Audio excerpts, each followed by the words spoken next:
신앙 고백합니다.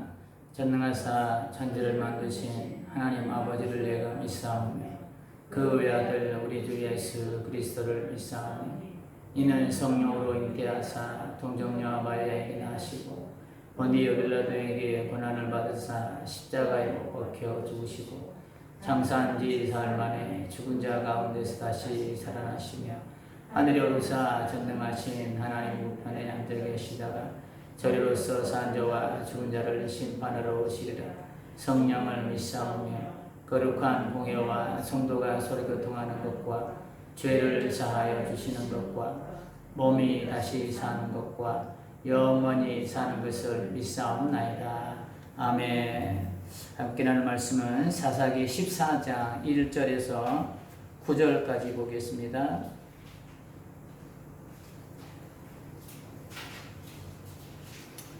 사사기 14장 1절에서 9절입니다. 9절을 우리 한 목소리 함께 봉독합니다. 1절 봉독합니다. 삼손이 딥나에 내려가서 거기서 블레셋 사람의 딸들 중에서 한 여자를 보고 올라와서 자기 부모에게 말하 이르되 내가 딥나에서 블레셋 사람의 딸들 중에서 한 여자를 보았사오니 이제 그를 맞이하여 내 아내로 삼게 하소서 하며 그의 부모가 그에게 이르되 네 형제들의 딸들 중에나 내 백성 중에 어찌 여자가 없어서 네가 할례받지 아니한 블레셋 사람에게 가서 아내를 맞으려 하느냐 하니 삼손이 그의 아버지에게 이르되 내가 그 여자를 좋아하오니 나를 위하여 그 여자를 데려오소서 하니라. 그때에 블레셋 사람이 이스라엘을 다스리는 까닭에 삼손이 틈을 타서 블레셋 사람을 치려 함이었으나 그의 부모는 이 일이 여호와께로부터 나온 것인 줄을 알지 못하였더라. 삼손이 그의 부모와 함께 딥나에 내려가 딥나의 포도원에 이른즉 젊은 사자가 그를 보고 소리 지르는지라. 여호와의 영이 삼손에게 강하게 임하니 그가 손에 아무것도 없이 그 사자를 염소 새끼를 찢는 것 같이 찢었으나 그는 자기가 행한 일을 부모에게 알리지 아니하였더라. 그가 내려가서 그 여자와 말하니 그 여자가 삼손의 눈에 들었더라. 얼마 후에 삼손이 그 여자를 맞이하려고 다시 가다가 돌이켜 그 사자의 죽음을 본즉 사자의 몸에 벌떼와 꿀이 있는지라. 함께합니다. 손으로 그 꿀을 떠서 걸어가며 먹고 그의 부모에게 이르러 그들에게 그것을 들여서 먹게 하였으나 그 꿀을 사자의 몸에서 떠왔다고는 알리지 아니하였더라. 아멘. 우리 옆사람과 인사하겠습니다. 흘러보내며 축복입니다. 함께 갑시다. 계속 이제 삼손에 대해서 한번 계속 살피고 있습니다. 집이나 어떤 건물을 지을 때 기초가 튼튼해야 된다고 지지난주에 함께 나누었습니다. 그런데 이게 기초도 튼튼해야 되지만 기초 위에 이제 뼈대를 세워야 되잖아요. 우리 교회처럼 이렇게 기둥을 세워야 되잖아요. 기초도 튼튼해야 되지만 이 건물을 지탱해주는 뼈대도 중요하다는 것이죠. 기초만 튼튼해서 그 건물이 유지가 될 수 없습니다. 건물을 지지해주는 이 뼈대도 아주 튼튼해야 된다는 것이죠. 이 뼈대가 부실하면 이 역시도 붕괴의 원인이 되기도 합니다. 아주 지대한 영향력을 미치고 있죠. 이 뼈대가. 우리나라에서 가장 높은 건물이 롯데에서 지은 롯데타워 잠실에 있는 거. 저는 한 번도 안 가봤는데 인터넷 찾아보니까 이 높이가 몇 미터냐면 500m랍니다. 500m. 500m면 어느 정도 큰가요? 가늠이 안 가네요. 그런 높은 건물을 지탱하기 위해서는 기초도 아마 튼튼해야 될 거예요. 굉장히 기초를 잘 다졌을 거예요. 그런데 그 한 층 한 층마다 그 층을 지탱하고 있는 그 뼈대도 그만큼 견고해야만이 500m라는 그 높은 건물을 지탱할 수 있다는 것이죠.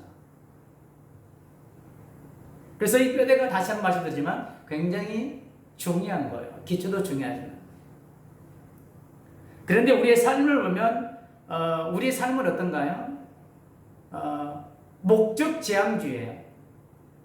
결과물을 가지고 그 사람을 평가하죠. 과정은 보지 않습니다. 세상은. 어찌됐든 간에 어떤 그 프로젝트를 맡겨놓고 과정이야 어쨌든 간에 그 프로젝트에 좋은 결과만 얻으면 되는 거예요.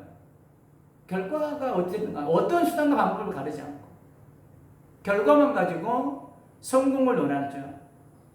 그래서 사람들을 목적 지향주의를 만들어가요. 과정은 무시해버리는 것이죠. 과정은. 어떻게 해서든지 내가 원하는 결과물만 얻어내면 된다는 생각으로 그 결과물을 얻기까지의 과정을 보면 그래서 정당한 방법을 쓰지 않는 경우가 굉장히 많이 있습니다. 과정을 무시하면 결과물은 오래가지 못합니다. 정당한 방법으로 얻어낸 결과물은 내 자신 스스로도 당당합니다. 그리고 이것은 굉장히 오래가요. 그리고 내 안에 뭔지 모르는 이게 결과물이 크든 작든 간에 내 안에 뿌듯함이 있습니다. 그런데 이 과정이 결과물을 얻기까지의 이 과정이 좀 정당하지 못한 과정을 거쳐서 이 결과물을 얻어낸다 그러면 찝찝해요. 뭔가 소위 말해서 화장실 가가지고 밑 안 닦고 나온 그런 기분? 그런 기분이라고 해야 되나? 아름다운 결과물이 될 수 없더라고요. 이런 말이 있습니다. 뭐로 가도 서울만 가면 된다. 이런 식 삶을 살아가는 것이죠. 과정을 무시하는 삶. 어찌됐든 간에 목적지는 어디예요? 서울이에요. 그래서 뭐로 가도 서울만 가면 되는 거예요. 이런 삶을 살아가는 게 우리네 삶이 아닌가. 또한 우리 부모의 입장으로서 자녀들을 그렇게 성공지향주의로 자녀들을 교육시키고 기르지 않았는가. 이런 생각을 해봅니다. 어떻게 해서든 간에 너 쟤 이기고 가야 돼. 펜트하우스 보면 그렇잖아요. 그 1등하기 위해서 그냥 그 피나는 막 그런 살인사건들이 일어나고 갖은 설법들이 동원되고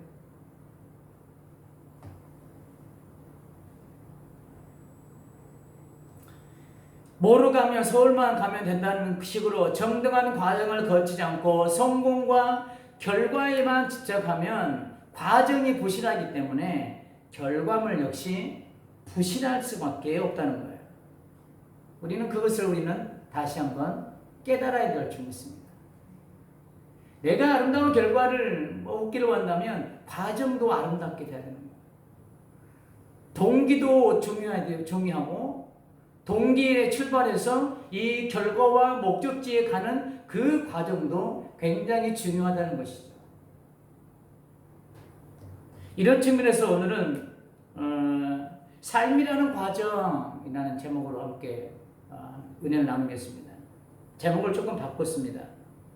삶이라는 과정. 곧 우리가 구원받은 백성이 지금 우리가 구원받았잖아요. 이제 완전한 구원을 위해서 저 천성을 안에서 우리의 삶이라는 과정이 굉장히 중요하다는 것을 오늘 나누고 싶은 거예요. 삼손의 모습을 통해서.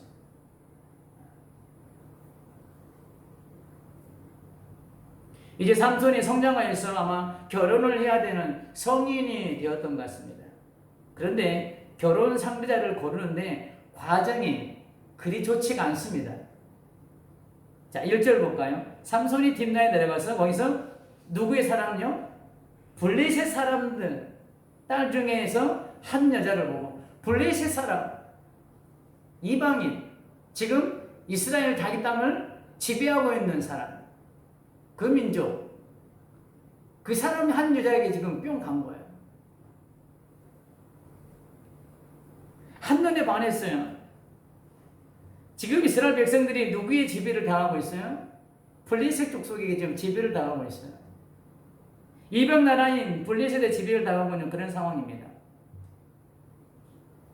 이런 상황에서 아마 이스라엘 백성들이나 이 삼손의 부모님들은 블레셋이라면 아마 치를 떨었을지도 몰라요. 한번 생각해 보세요. 지금 우리나라를 지배하고 있는 그 지배국의 사람을 내 며느리로 내 사위로 데려온다고 한번 생각을 해보세요. 우리나라를 괴롭히고 있는 그런 나라의 사람을 내 며느리로 들어간다. 내 사위로 들어온다. 허락하시겠습니까? 호적파!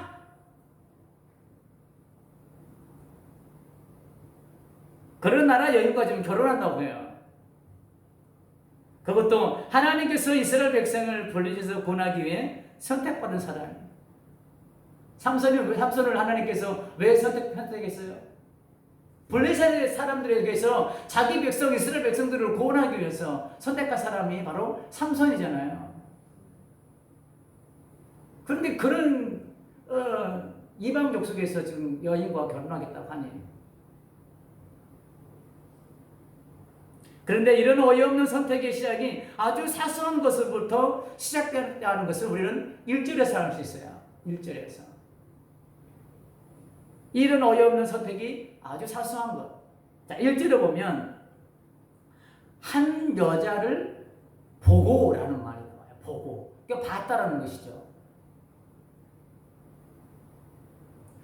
이 어이없는 선택이 보는 것부터 시작됐어요. 보는 것부터. 뭐 그렇게 말할 수도 있죠. 아니, 내 눈 가지고 내 마음대로 못 보냐. 보는 건 내 자유 아니냐.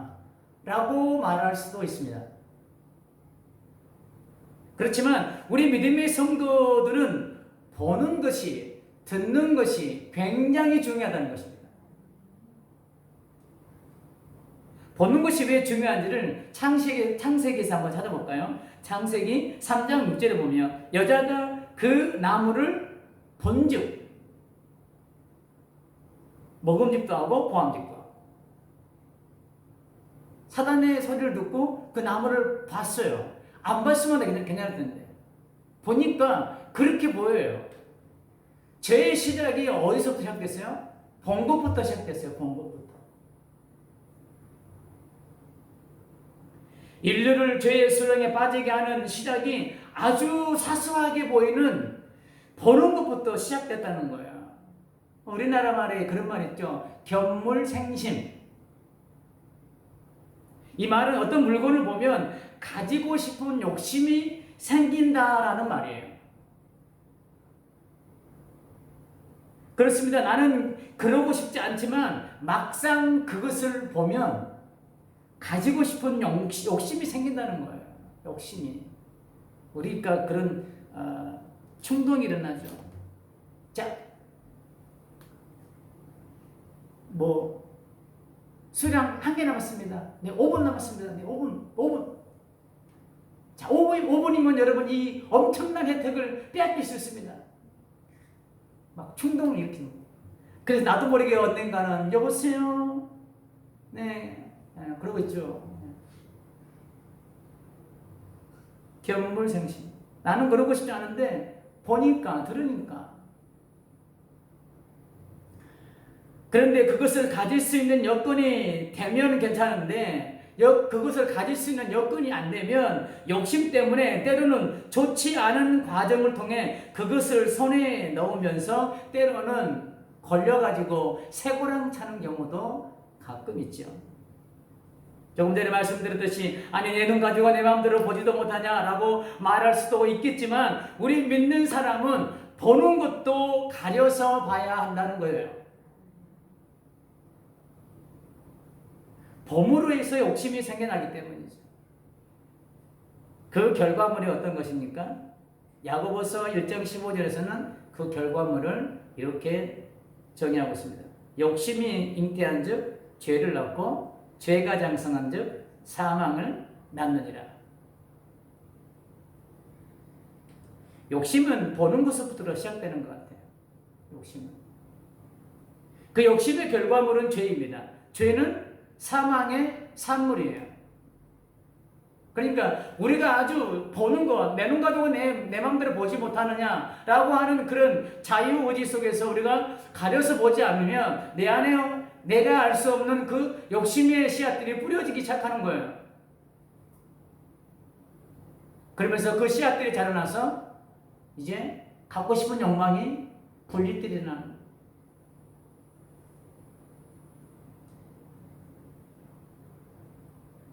그만큼 보는 것이 중요합니다. 우리가 아주 사소하게 생각할 수 있는 보는 것이 이처럼 사망이라는 결과물을 만들어낼 수 있다는 사실을 깨닫고 보는 것도 가려볼 수 있기를 주님의 이름으로 축복합니다.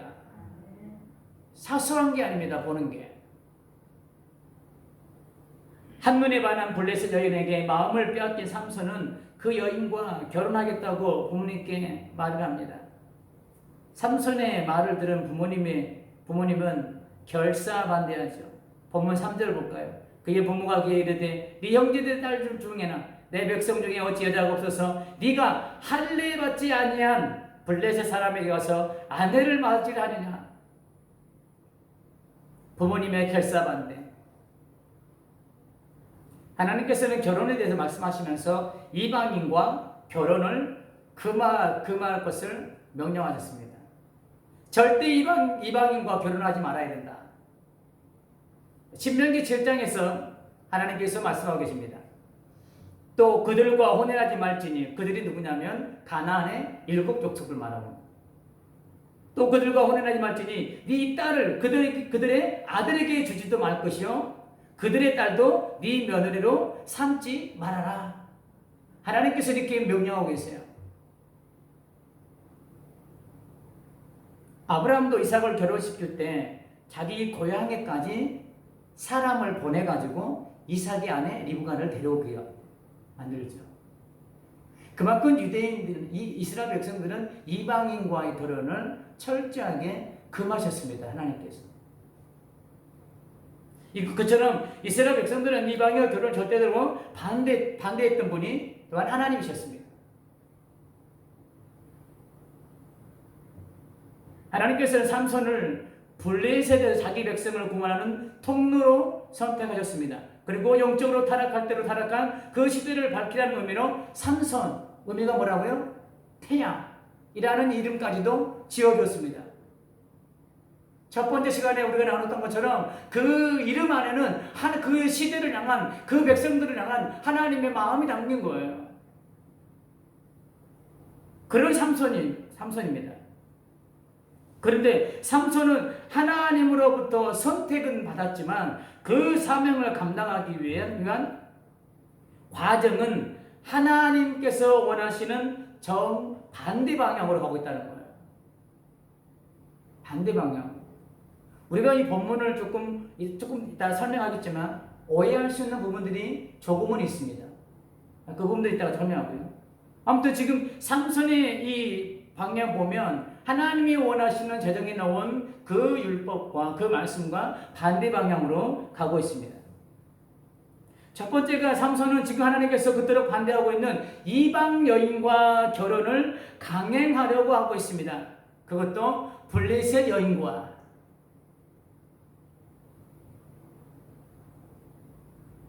조금 전에 말씀드렸던 우리 본문에서 오해를 살 만한 구절이 있습니다. 4절 볼까요? 4절.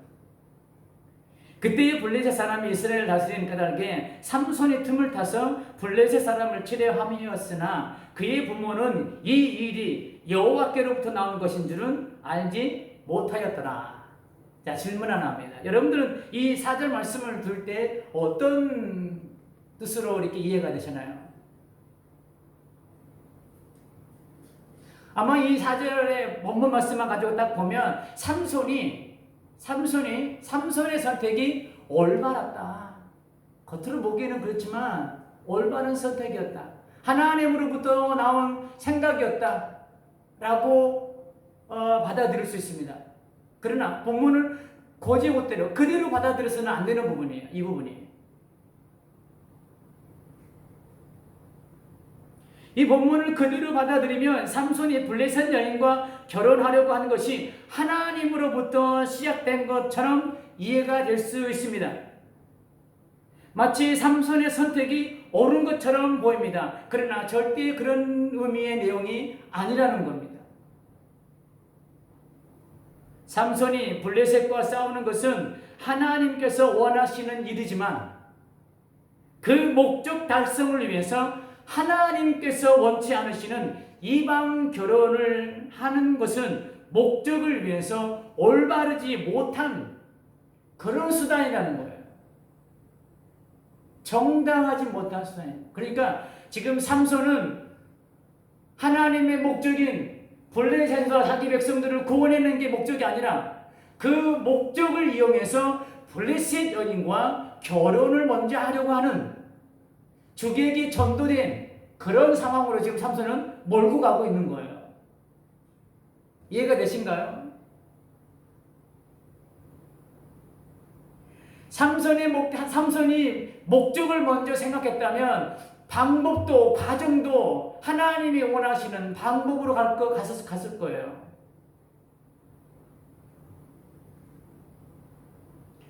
본 날락의 전반적인 흐름으로 볼 때 삼손에게는 블레셋을 치는 하나님의 뜻을 빌미로 자기의 욕망을 채우려고 하는 의도가 먼저였다는 것이죠. 그러니까 말씀을 내 삶으로 끌어오는 거예요. 내가 말씀에 순종하는 삶이 아니라 그 말씀을 빌미로 내 욕망을 채우는 거예요. 그 말씀을 내 삶에 합리화시키는 거예요.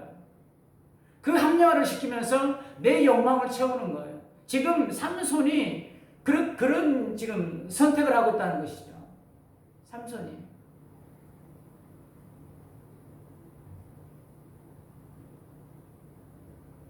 하나님의 말씀을 자기 욕망을 채우는데 이용하고 있다는 거예요.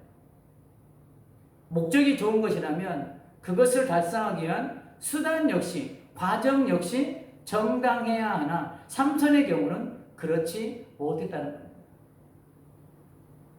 그리고 이러한 삼손의 미성숙한 태도는 오늘날 우리 믿음의 성도가 교훈 삼아야 하는 모습일 거예요. 주님의 일꾼으로 부름받았다면 자기의 방법을 고집하는 맹목적 열심이 아니라 말씀과 성령께서 인도하시는 방법을 따라 순종하는 삶이 동반되어야 된다는 것이죠. 좋은 동기로 출발했습니다.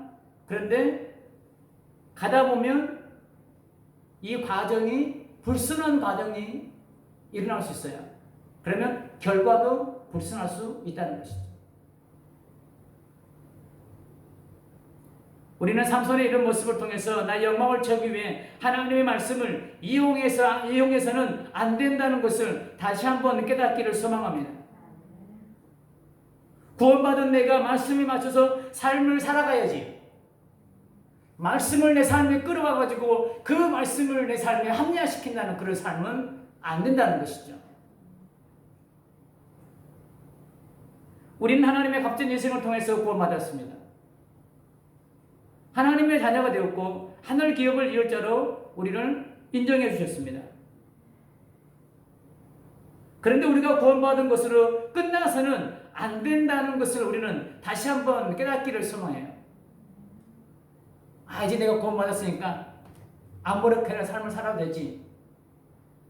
이래서는 안 된다는 것이죠. 구원받는 백성답게 하나님의 자녀다운 이 삶의 과정이 있어야 한다는 것이죠. 자, 이 말씀은 누구를 향하고 있나요? 이 말씀은, 이 율법은 누구에게 적용이 되나요? 믿는 사람들에게만 적용이 되는 거예요. 자, 우리가 이 율법이라는 것은, 이 말씀이라는 것은 우리가 이 성경책 글씨로만 머물러 있어서는 안 된다는 것이죠. 이것을 우리가 삶이라는 과정 속에서 살아내는 과정이 있어야 된다는 것이죠. 구원받은 백성은 구원받은 백성다운 삶을 살아가는 과정, 빛의 자녀면 빛의 자녀처럼 삶을 살아가는 과정이 있을 때 나의 삶에 빛의 열매라는 결과물이 나타나게 된다는 겁니다.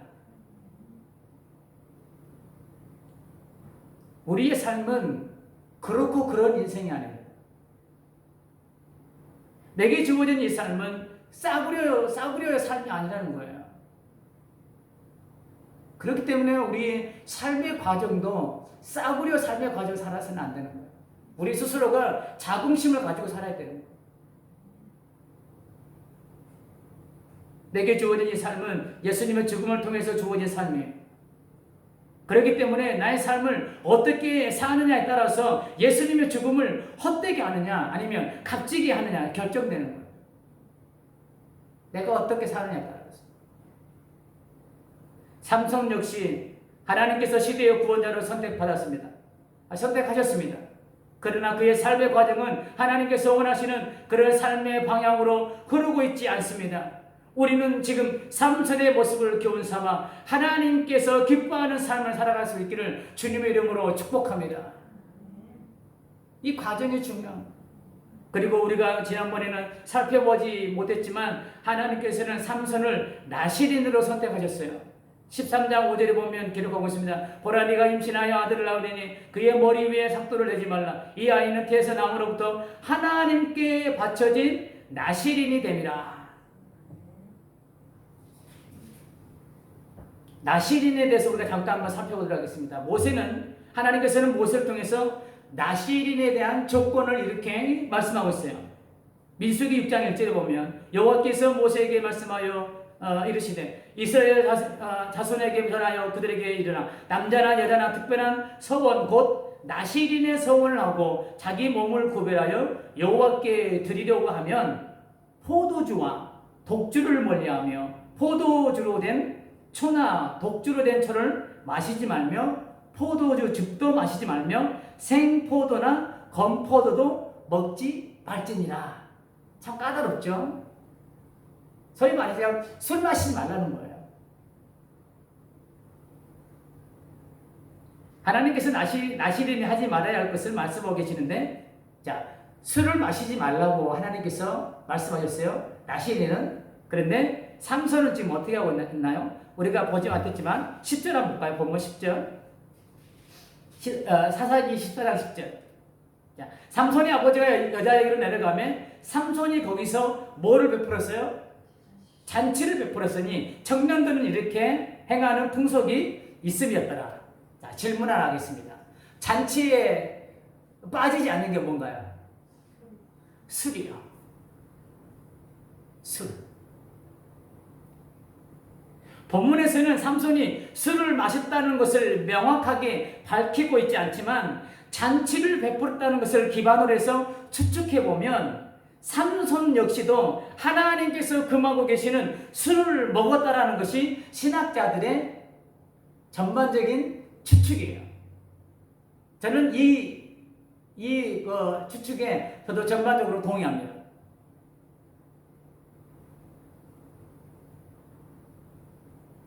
그리고 나실인 하지 말아야 할 것이 또 있습니다.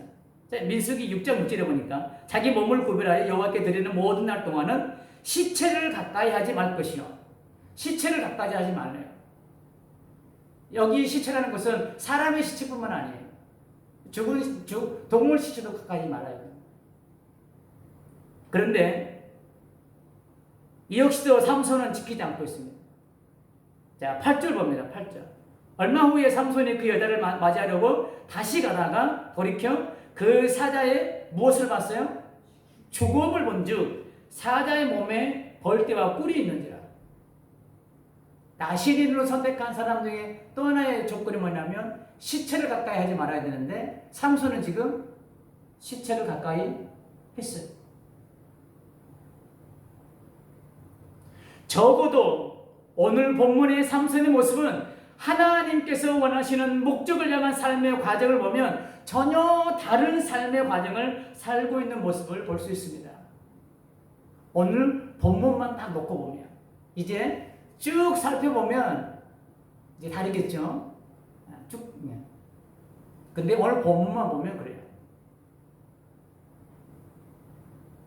왜 이렇게 길게 삼손의 삶의 과정을 설명드리냐면 목적을 위해 삶이라는 과정을 무시해서는 안 된다는 거예요. 목적을 위해 갈 때에 내게 주어진 이 삶의 과정, 내가 삶의 질, 이거를 무시해서는 안 된다는 것이죠. 내가 구원받았기 때문에 이제는 나는 그냥 막 살아도 돼. 이런 형식으로 그냥 막 가는 인생. 좀 과하게 표현하면. 남들이 손가락질할 수 있는 그런 삶을 살아서는 안 된다는 것이죠. 우리의 삶의 과정 속에서. 하나님의 백성이라면. 건물을 지을 때 기초는 튼튼하게 했는데 건물을 지탱해주는 자재를 부실하게 했으면 그 건물은 무너지게 되어 있습니다. 이처럼 우리가 구원받았다는 것으로 만족하는 삶이 아니라 하나님께서는 나에게 분명히 사명을 주셨습니다. 그리고 우리가 이 사명을 떠나서라도 하나님의 자녀다운 삶이 우리에게 있어야 된다는 것이죠. 그 사명을 이루기 위해 나에게 주어진 오늘이라는 삶을 구원받은 자답게 하나님의 자녀다운 삶을 살아가는 이 과정이 있어야 된다는 것이죠. 삶이라는 과정. 우린 이미도 구원받았습니다. 구원받았으니까 이제 구원받은 자답게 삶의 과정이 있어야 된다는 것입니다. 결론입니다. 삼도는 시대를 구원할 통로로 선택받았지만 그의 삶의 과정은 실망스러울 정도로 하나님의 말씀과 정반대의 삶을 사는 모습을 볼 수 있습니다. 너무 삼손에 대해서 비관적으로 말씀드리면 안 되기 때문에 잠깐 설명드리면 하나님께서 삼손을 또 만지셔가지고 하나님의 목적대로 쓰시죠. 결론적으로 가면 분명히 목적을 이루실 거예요. 이런 삼손의 모습을 교훈 삼아 구원받은 내가 삶이라는 과정을 아름답게 살아내므로 내 삶에 주님의 향기로 물들일 수 있는 과정이 아름다운 삶을 살아가시기를 주님의 이름으로 축복합니다. 과정이 아름다워야 돼요. 동기도 좋아야 되지만 과정도 중요한 거예요. 그때 내 삶의 결과물도 내가 좋은 결과물을 먹을 수 있는 거예요. 제가 신학교 다닐 때 그 설교학 교수님이 하신 말씀이 있어요. 지금 10년이 넘었는데 그 말씀이 아직도 내 마음에 큰 울림으로 남아있어요. 그게 뭐냐면 목자는 양의 젖을 먹고 산다. 내가 좋은 젖을 먹으려면 좋은 꿀을 먹여야 된다. 그래야만이 젖을 먹는 내가 좋은 젖을 먹을 수 있다. 꼭 목사만 그럴까요? 우리의 삶의 과정도 그렇다는 것이죠. 우리의 삶의 과정이 그렇게 불순한 것들로 가득 차면 그 불순한 결과물을 내가 먹는 거예요. 내가 좋은 것을 먹기를 원한다면, 내가 좋은 것을 얻기를 원한다면 우리의 삶의 과정도 좋아야 된다는 거예요. 적어도 남들에게 하나님의 자녀로서 손가락질 받는 삶은 되지 않아야 한다는 것이죠. 너는 그리스도의 향기니라. 말씀처럼 우리의 삶의 과정에서 이 주님의 향기를 드러낼 수 있는 그런 삶의 과정이 있어야 한다는 것이죠. 그래서 이 아름다운 삶을 살아감으로 인해서 모든 사람들에게 칭송을 받을 수 있는 우리 권사님들의 삶이 되시기를 다시 한번 주님의 이름으로 축복합니다.